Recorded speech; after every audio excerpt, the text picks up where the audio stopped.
Welcome to the Affirming Village Podcast, where we center neurodivergent voices, affirm diverse ways of being, and empower families, educators, and advocates with knowledge that truly honors the whole learner. We're your co-hosts, Dr. Destiny Huff, a late diagnosed autistic ADHD mental health therapist and non-attorney special education advocate, and Lisa Baskin Wright, an ADHD and dyslexic educator and IEP coach. Together, we dig into conversations about neuroaffirming practices, special education, and disability rights. Please remember, nothing shared on this podcast is medical or legal advice, and the views shared here by the host and the guest are their personal opinions. This space is for educational purposes only, to help you feel informed, empowered, and never alone in the village. Welcome back to the Affirming Village Podcast, the space where we challenge systems, center lived experience, and celebrate neurodivergent and disabled voices. Today's episode is a deep one. We're talking about what it really means to be neuroaffirming, especially in a world that still carries the scars of eugenics and the myth that difference needs to be prevented or cured.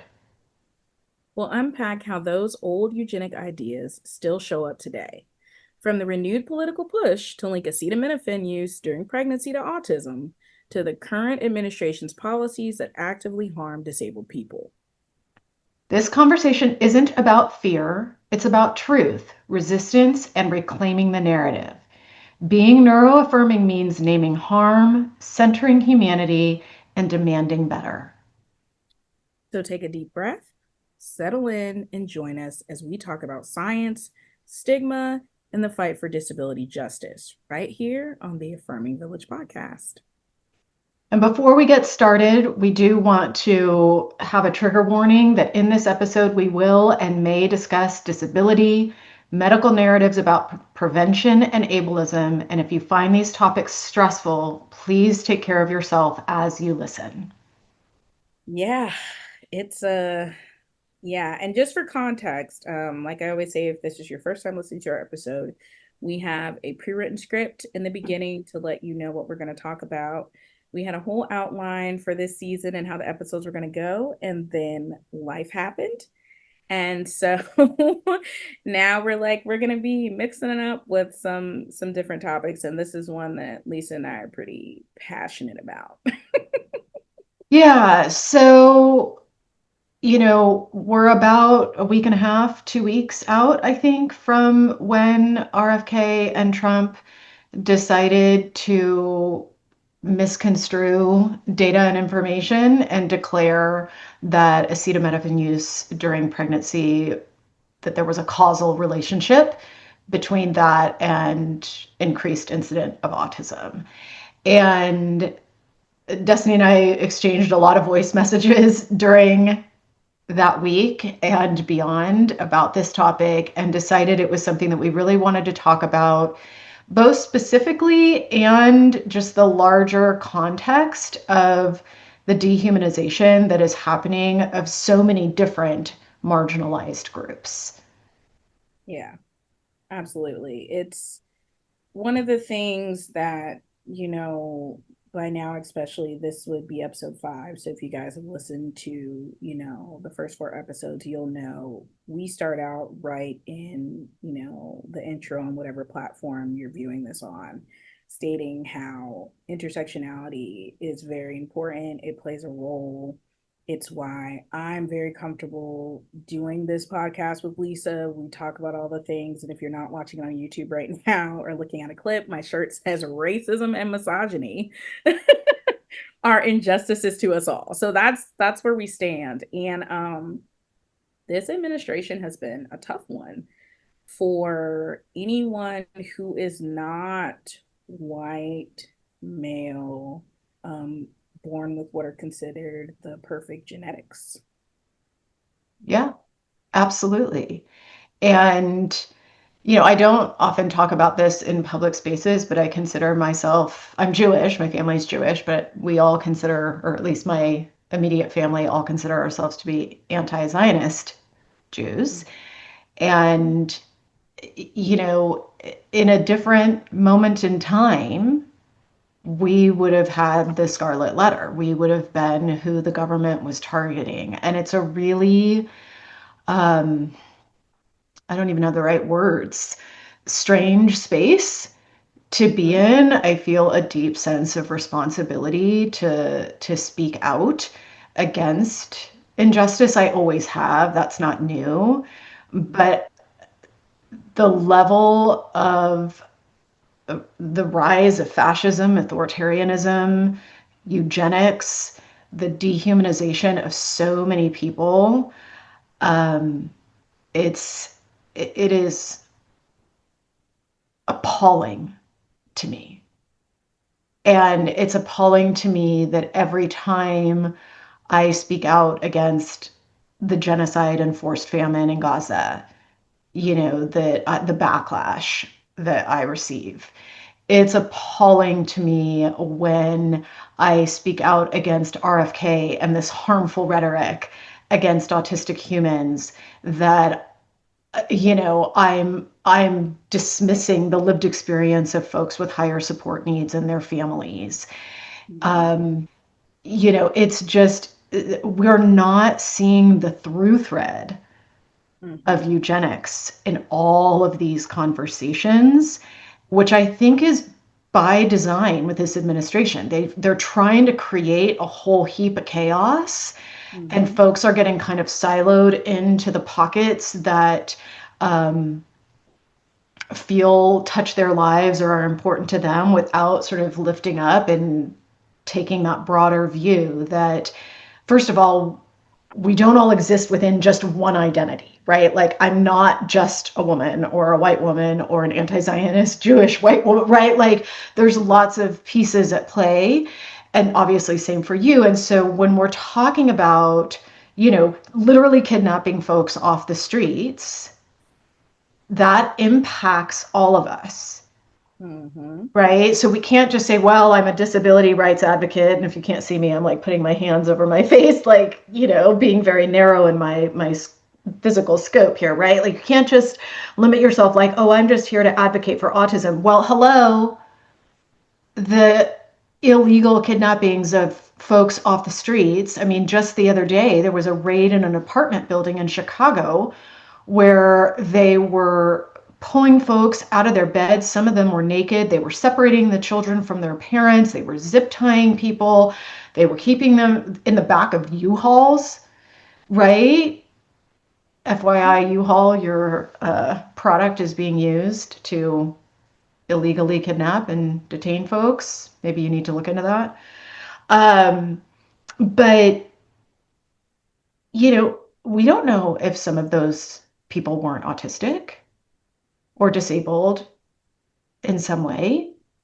We don't know, we don't know the totality of their being, Right. but we shouldn't have to. Right. And I think that's a thing that I am seeing more that I like. There's always that poster um going around that was like, what if it was your mother or your daughter or your this? And I do think that we can both agree, like we did grow up with that thought process. We were kind of taught like, imagine if it was someone you cared about or someone you loved. And now we're in this space where everyone's like, that shouldn't matter either. It should have never mattered. Like it should just be the fact that it's wrong, it's not okay. Right. Um and I want to be abundantly clear because I know someone right now is sitting and listening to this episode or hearing someone play it or watch it and they're hearing a clip and they're going, what does this have to do with being neuroaffirming? What does this have to be? And it's like everything. If you know and understand the core principles of being neuroaffirming, of honoring, of respecting autonomy, honoring all communication, supporting self advocacy, recognizing intersectionality, all those core tenets and pieces, it's wrapped up in that. And what people don't realize that we have this unfortunate but unique insight into as advocates and parents and educators and therapists is that we see this harmful rhetoric and how it transfers over into our school systems every day. Absolutely. Absolutely. Absolutely. No, I have several families that live in an area that's been really heavily targeted by ICE, um, all of whom are Latino. And I just want to scream from the top of my lungs at the predominantly white staff as they're underserving these brown children. Like learners have been kidnapped from your schools? How are you not recognizing how that's impacting this family's sense of safety to bring their child to campus? And then when they come to campus, they're not being well served because you're really not seeing the entirety of their humanity, right? Like you and I both have talked about this for years, that we center the humanity of the learner in the IEP process. And that means all of this together. I'm so glad you explicitly named it. You know, the other piece that's really been hard for me is the way this conversation has been framed at a national level Mm-hmm. is what we talked about in a previous episode. I think it was episode 2 about like what makes an IEP neuroaffirming Mm-hmm. is, you know, if we frame neurodiversity as a problem to be solved, then, right, we're trying to solve the problem. And that's a piece of what's been so problematic for me in the framing of this conversation about quote unquote what causes autism is that we're trying to figure out the solution to this massive problem. And by we, I mean this administration and folks that are on board. And when anybody kind of pushes back against that narrative, especially in a two-dimensional space like Instagram, you're met with this, you're not seeing me, my life is hard, you're discounting the level of challenge my family and I are facing. And it's absolutely not. It's the exact opposite. It's that I see you, I recognize that the disability in and of itself is disabling. And I recognize that we don't have systems in place that are holding you and your family and your loved ones well.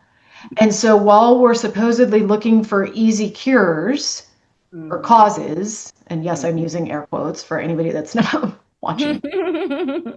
um, we're dismantling public education.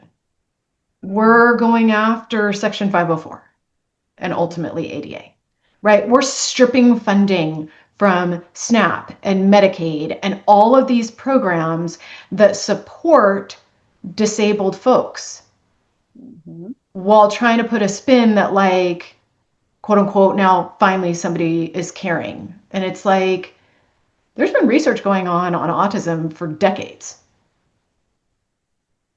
Like you're discounting those that have really fought for support. And I think and a lot of the discounting comes from mothers of high support needs autistic individuals, Mm-hmm.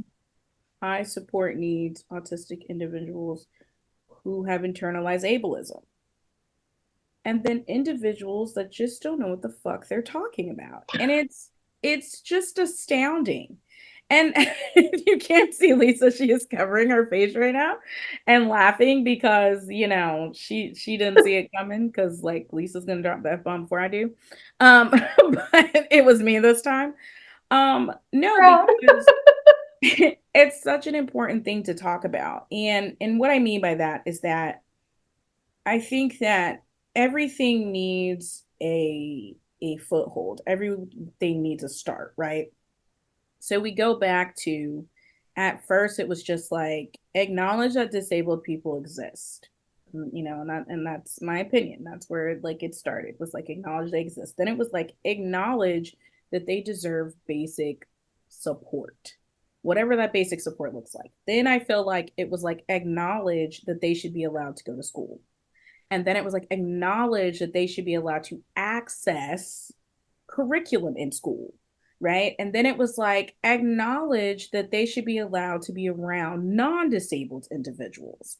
And so I feel like for years, however slow or truncated or through the mud, these things were occurring. Really were making steps, making pushes, putting disabled individuals were starting businesses, disabled individuals were starting organizations and foundations, disabled individuals were going into organizations started by non-disabled individuals and holding positions and consulting and impacting. Like I have the privilege of going to the White House to celebrate the anniversary of the American Disabilities Act when President Biden was in the White House.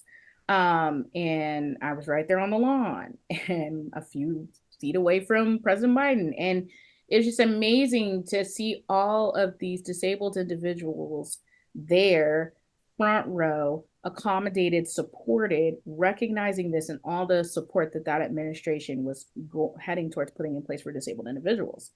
And so I think for me, what is the most frustrating thing is that, and I feel like some people can really identify with this, is that I really got into the advocacy and disability space and finding out for my own child and myself during a time where we were making this shift um, in a more positive direction. And so there was so many ways to have this support and see this light and see this reframing and have these positive conversations. And then to enter into 2025 with this shit going on, it feels like such a slap in the face. And it's so exhausting when you are trying to maintain your capacity. Oh my gosh.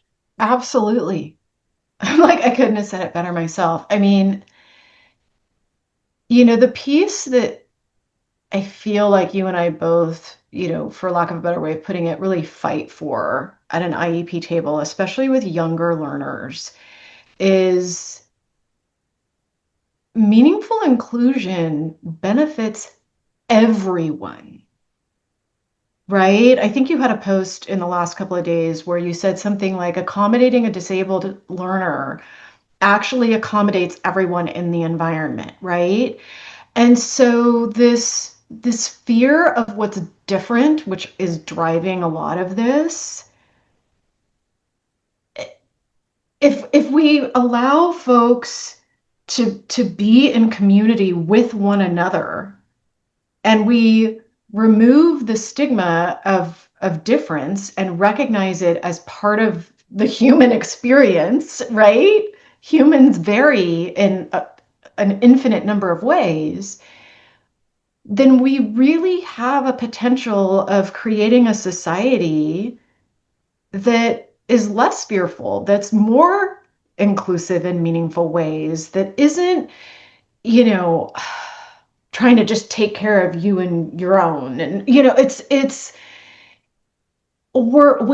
we've just, I feel like we've lost so much progress and we had a long way to go. We were far from realizing our full potential. Um, but it's it's unbelievable, even Mm-hmm. though it was predictable and we knew. Right, right, It's one thing to kind of intellectually understand. right. It's another thing to actually live something and feel it in your body Mm-hmm. and go through. I mean, I know we have both had moments of pretty deep despair and exhaustion and questioning our role in all of this and how are we meaningfully supporting folks. And I mean, in part that's why this podcast exists. Right. Is that you and I are only two people.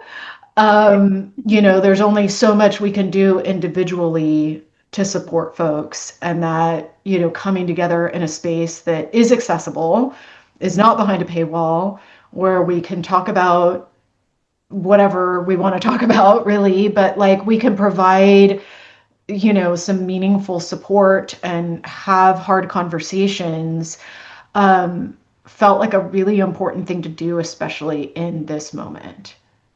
Yeah, 100%. Because, I mean, I've said this many times, like I don't know where I would be. I said this on a podcast episode that Lisa and I did together on someone else's podcast. Um, where like Lisa's like a sister to me at this point. Like we 100%. vent and say the things that we need to say while navigating this space about how difficult it is. And it has nothing to do with our families, it's nothing to do with our clients. It has to do with the climate that this administration is emboldening schools with. Yeah. It has to do with staff and parents just inciting ableist crap. And one of the things that I think has really spawned from it when we're looking at things is that there's always been this mentality, and people don't connect the two, and that's why I want to say this. There's always been this mentality that if you're not disabled, if you don't have a disability, if you don't have a diagnosis, that you are better than, right? Right. And so the end result of that is two things that I hate to hear. One, everyone's a little autistic. Oh, Jesus Lord. That pisses me off.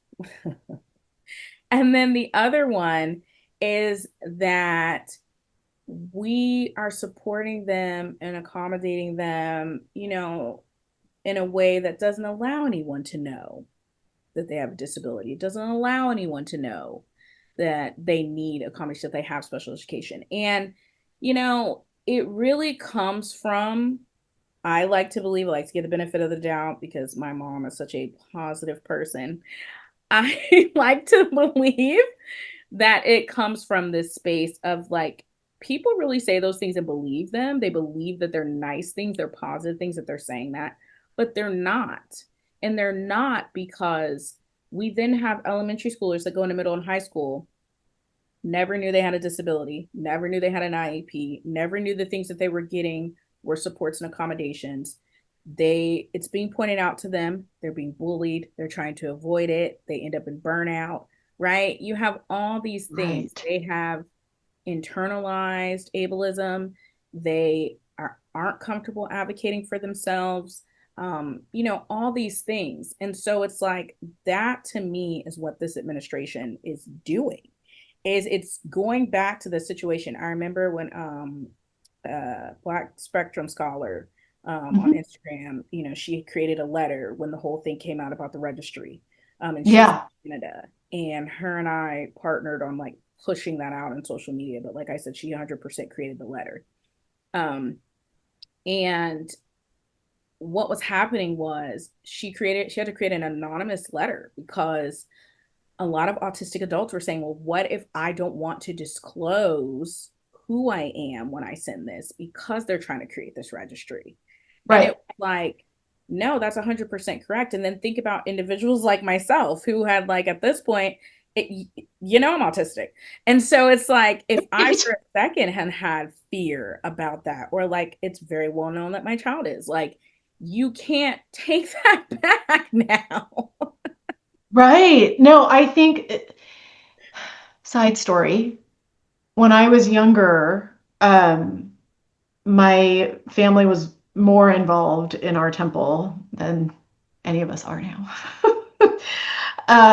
But they partnered up with like a Black Baptist church, like local church. And like once a month or so, I think it was, they would gather and they did a lot of volunteer stuff together, but they would have meals together and just like talk about different things. And one of the things that would come up often is that the folks from the church could not enter spaces not as Black people, right? So whenever they entered a space, everybody knew they were Black. They could not hide that, right? And so how they were facing folks' racism was in these like really blunt, overt ways.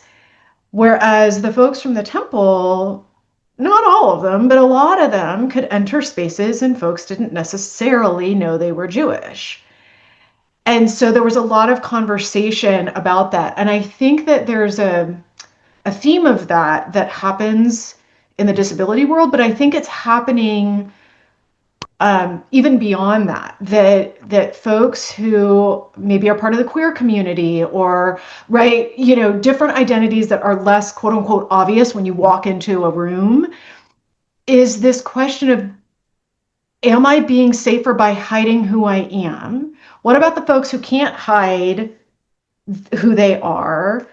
And the more baseline question is, why the fuck should anybody have to hide who they are, right? We're living in a time where I feel like everyone is being terrorized. And so those of us who hold some power and privilege have a deep responsibility to call this crap out. But even where like I'm sitting, early on in this administration, I was like, is somebody going to show up on my doorstep? And what am I going to do if they do? Mm-hmm. Right? And the protector of me is like, I don't talk about my daughter in public spaces a whole lot. And right, like she's told one person in her life that she's autistic, like one friend, where she's like sat down and said, this is who I am. Um, because it's hers, not mine. Mm-hmm. Right? But it's like, it's all these questions without answers that just constantly come up. But I think it's really important to name that I think a lot of folks are feeling like if I shrink and I'm quiet and I obey and I don't ruffle, right, that I'm somehow safe. And I think the reality is that none of us are safe. 100%. And I think, and I also like to say too, I think everything, and I always credit things to Lisa. So it's very nuanced. Oh, God, I knew you were going to say that. You knew I was gonna say it. Yeah.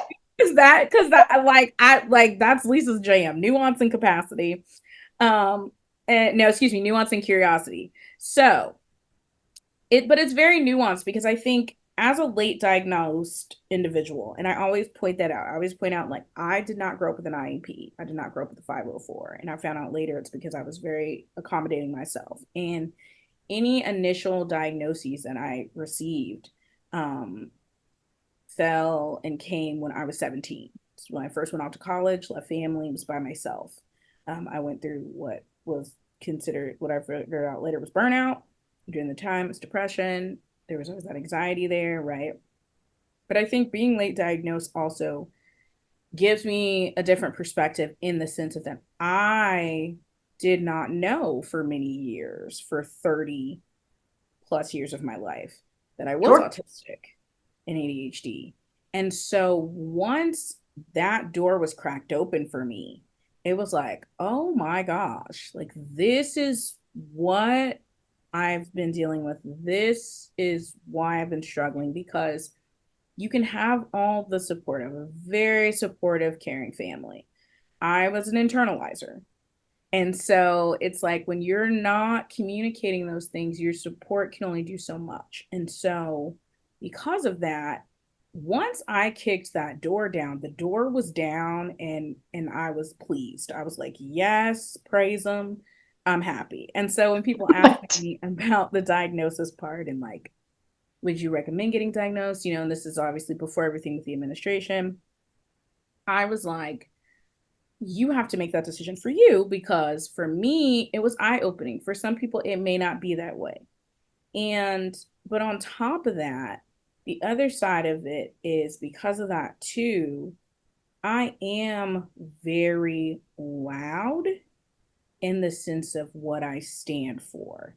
And because of that, I will kind of sometimes get like, those looks and those kind of like, oh, like my shirts.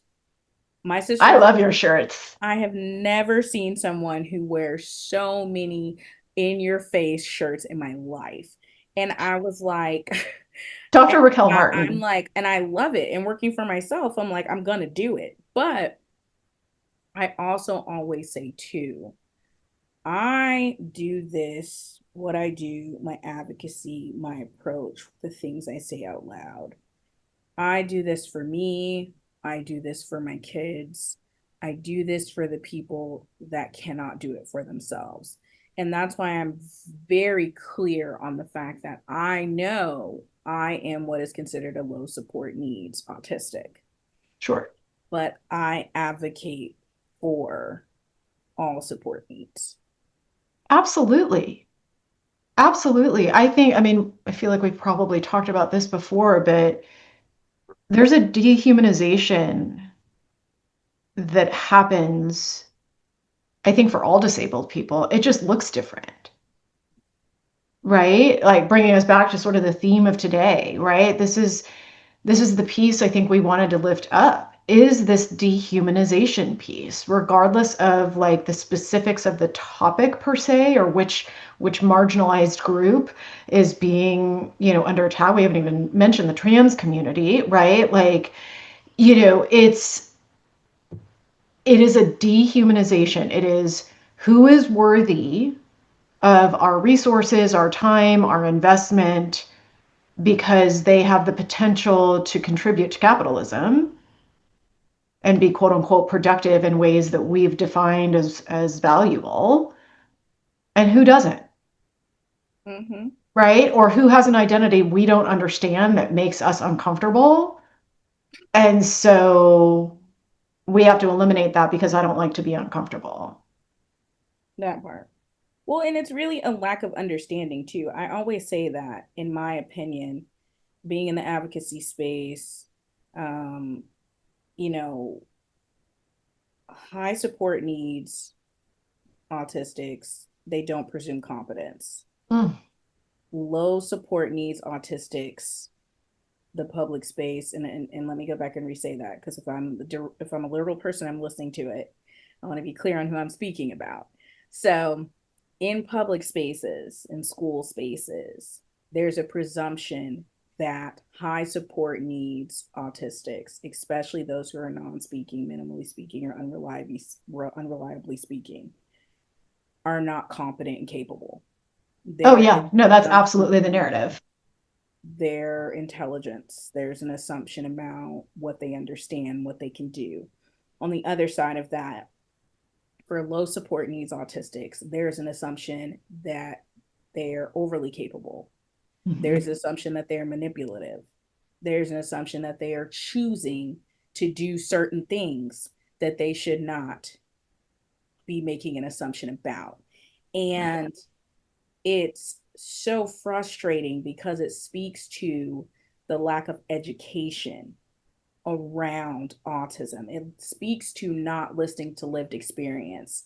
ADHDers that are Black being labeled as oppositional defiant, or being labeled in Black and brown autistics being labeled as intellectually disabled. They're naming all these things other than what the thing is, because they're using stereotypes and tropes and prejudice and racism, and underdiagnosing women, because they're using misogyny, and they're doing all of these things because they just don't want to accept the fact that individuals that don't look like them can be more capable than them. And I said what I said. No, you see it in the political sphere, right? Where Black women are being degraded as not being competent because they're making, I'm just going to say it, mediocre white men feel inferior, right? Why are so many going after Jasmine Crockett and Joy Reid and AOC and right, like all these accomplished women of color because they feel inferior? It's really a problem. I feel like this came up yesterday in the parents group, but I could have dreamt it, where kind of back into the school setting.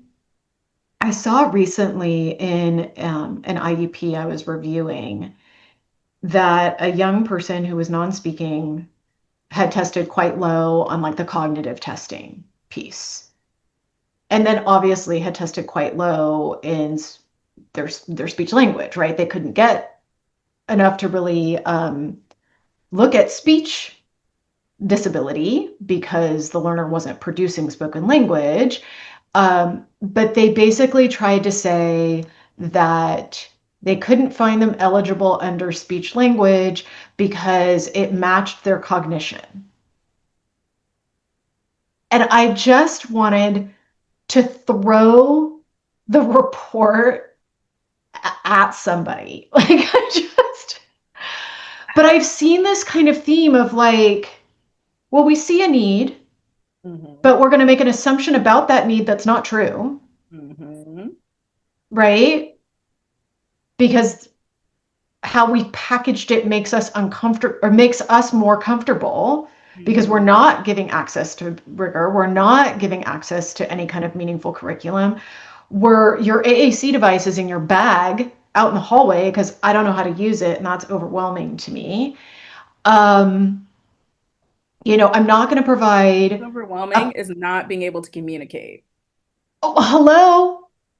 And right, like I'm merging learners together in this conversation, in part for Mhm. confidentiality reasons, but in part because I see this all the time and I know you do too. Oh yeah, I was like, did we review the same IEP? Right, seriously, right? Probably, because they just cut and paste. But, I have a family new to me with a non speaking Black boy, Mhm. kindergarten, not yet independent with toileting, lots, a dyspraxic body, right? Lots of stimming and movement, hyperlexic. Mm. Mm-hmm. Mhm. But nobody knows or care. So I read the IEP and I met with the folks and I said, there is nothing, not a single word in this IEP that would lead me to believe that your son can read. There is nothing in here that would drive access to grade level curriculum. Like we got to rebuild the whole building. Like, because this isn't it. And this young person had their like triennial review Mhm. like not even a year ago. And I'm like, whoever did this, it's absolute trash. Very, very clear motor differences, all the things. Didn't Mhm. qualify for OT because it matched his cognitive level, I don't right? even understand that statement. I don't understand that statement either. You might as well just say I'm ableist and lazy and this kid's never going to produce in society the way I think that they should. So why should I bother providing support? And the piece that came up in community, I think, yesterday um, was I have a family I've worked with for a number of years, immigrant family, whose learner was in a segregated K2 classroom for years and years. We had to fight for a long time to get him direct OT support. Finally got it after a IEE and all the things, and IEE stands for an independent education evaluation. Finally got an accurate snapshot of this learner's motor needs. And 1 year later, the OT is like, I think I should just pull services. I don't know what I would write for a goal, right? And I'm thinking, huh? So we pushed and said no, and they still were like, well, can you provide a goal for me because they just don't really know and da da da. Well, very long story short, skipping lots of details, we ended up having this learner. We got to change a placement for them, and they were put into gen ed with resource support and pulled out of the segregated space. And now all of a sudden, like OT's wringing their hands because the learner is not accessing the grade level curriculum and isn't able to keep up with the writing and I'm like, you were ready to throw this kid away last year because you had put a ceiling on his potential. You had already decided he wasn't worth the investment. And I think that to like bring us back to kind of the beginning, these conversations, these dehumanizing conversations that are really rooted in eugenics bleed into our school systems because folks get conditioned because of lack of investment and lack of resources and of course ableism and racism and all the things to create almost a hierarchy with the learners of who deserves our investment and who does not and who can we just basically provide a daycare for. Hmm. And it's appalling. But you mentioned two things too, though, assumptions, which I want to touch on, Mm-hmm. and when you say, they were willing to throw this learner away because they're, putting them at the ceiling. And I want to start with the assumptions piece. The assumptions piece is why this current administration operates the way it does and why they have so many individuals invested in what they're saying they're doing, because the assumption is that you have to contribute financially in a way that we view that contribution and that matters in the way that we feel it matters to be a contributing member of society. And when Right. you go back and you look at disabled individuals through society, when you go back and look at Black individuals through society, brown individuals, women, and all of the contributions, trans individuals, gay individuals, all the contributions that they have made, it's unmatched. And all the things that come out later about how they were one of these intersectionality pieces that were not disclosed if it wasn't very visible Right. because of the fear mongering and things like that. It's like, when do we shape what is considered contributing? When do we throw those assumptions out of the window? Because to be honest, half of the people in the positions that they're in, making the decisions that they're making right now, are not capable. They're not contributing. They have far less education than I do, and I have 4 degrees. So I don't want to hear about what you think is contributing and capable and what that looks like. So that's Right. Well, yeah, no, and I mean, I think that that's in part the rush to erase history, mm-hmm. right? Is to erase evidence of those contributions of folks 100%. that don't look like them so that they can rewrite the narrative to their benefit. 100%. And I mean, and it's been done before, because this is not the first time that our current elected POTUS has been POTUS, and he has taken ownership and celebrated things before that he had no role in, that came from previous administrations. And it's like, look what I did for you. And it's like, you did nothing. The other thing, though, when you talked about that, that ceiling and putting that ceiling in place, like we always talk about, any woman listening to this podcast, a female born individual knows about that glass ceiling we always talk about.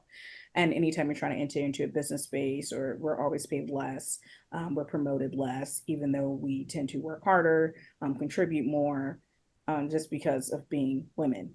And translating that over into that learner and the learner's ceiling and capacity, it is so difficult when pride and ego enter into the room to accept the fact that maybe the learner has not hit a ceiling, maybe you have. It's difficult Right. to own up to the fact that you don't understand something, you weren't trained on something, you don't know how to support them. And I personally love when a staff just says, I am not sure, I don't know how to support this learner. I don't know how to adapt this. I don't know how to adjust this. And sometimes, too, I think there is this feeling of, I can't say that. What happens if I say that? I know I had a conversation with my sister before, and she's like, we can't really say, and I know Lisa can speak to this as a general educator, like, it's difficult to say, like, I'm struggling with a learner in my classroom. You're looked at as, what aren't you doing? Right. I think that goes to a conversation we had in one of the earlier episodes too, about when advocates come in, it's always this perception that we're going to come in and say what you're not doing.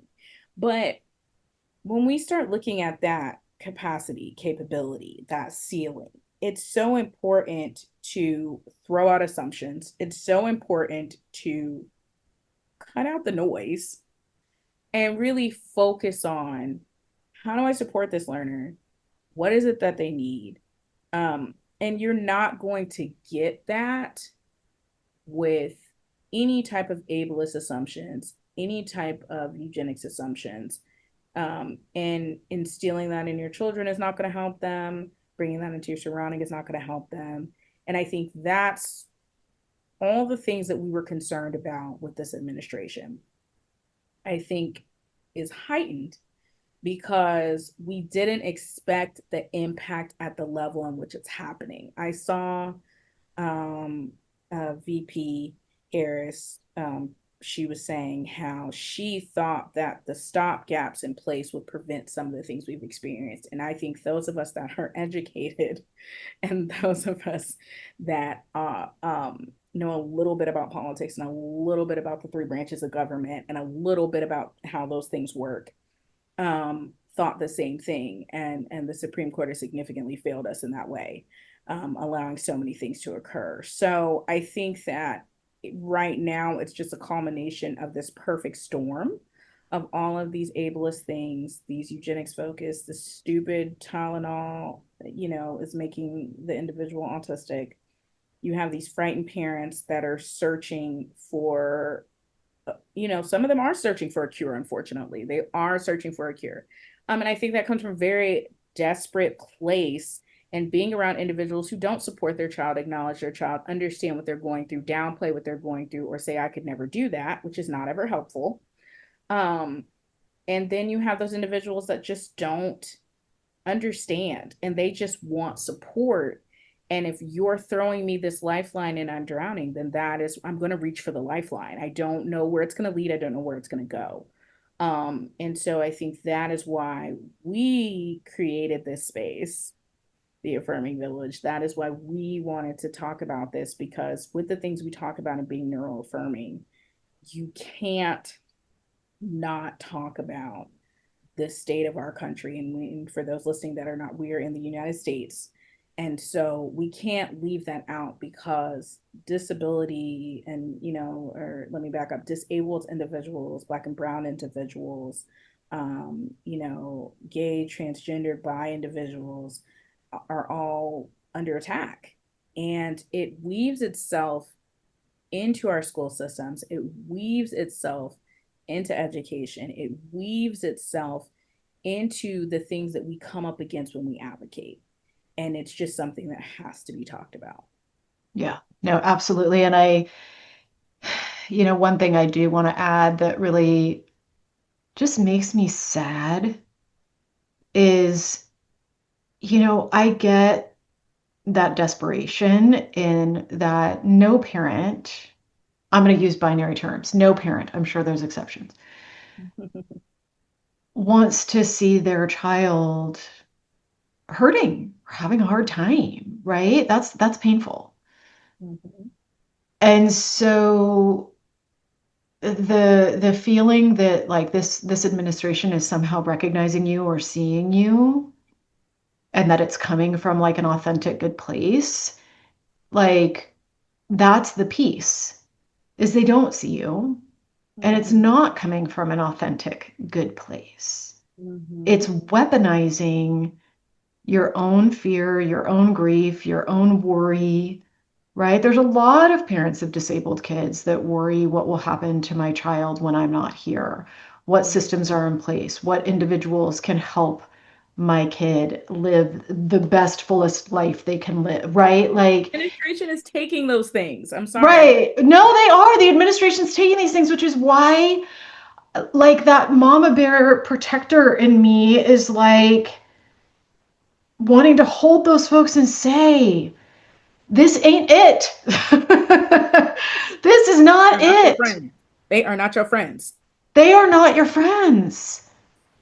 Right? And I'm not on some binary like Democrats, right? Like I'm not even getting into the like the political party, this, that, right? Like I'm just stating plainly that these folks don't have a well-intentioned agenda.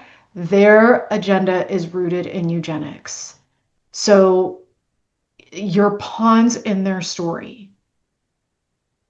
And it is really, really, really upsetting that the folks in this administration have so lost sight of their own humanity that they can't see it in anybody else. That part. So I know we just got so low with this episode.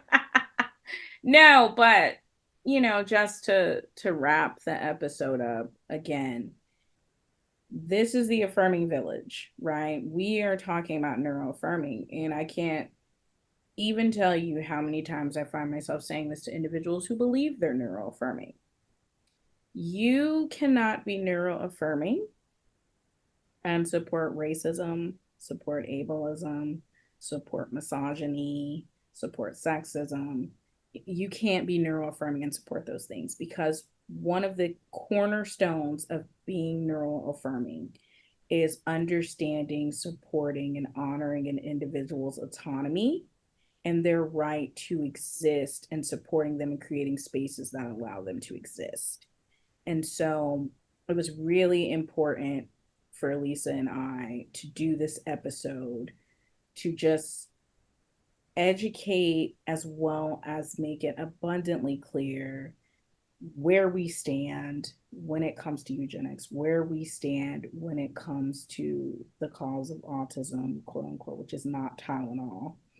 And for those people out there listening, yes, there are many factors that play into that. Lisa and I are not scientists, we are not researchers, but we have read articles. We have talked to those who do read articles and who do dig into those things. And we can tell you, like, that study they pull every time for Tylenol ain't it. There's a lot of write-ups about it out there that you can dig deeper into why it ain't it. But Well, there's a study out of Sweden from 2024 that had like almost 2.5 million participants, and it took genetics into consideration. And as soon as you added that variable in, the association between acetaminophen use and increased incident of autism completely disappeared. that part.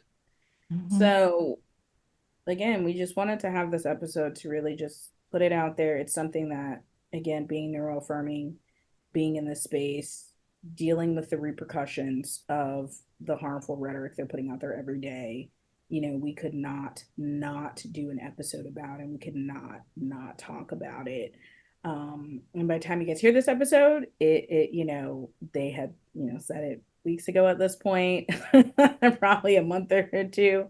But we did record it relatively soon after this news came out. So thank you all for joining us. Hopefully you were taking care of yourself during this episode. We completely understand if you had to pause it, take a moment, gather yourself to come back to it. But I hope that you listened to it.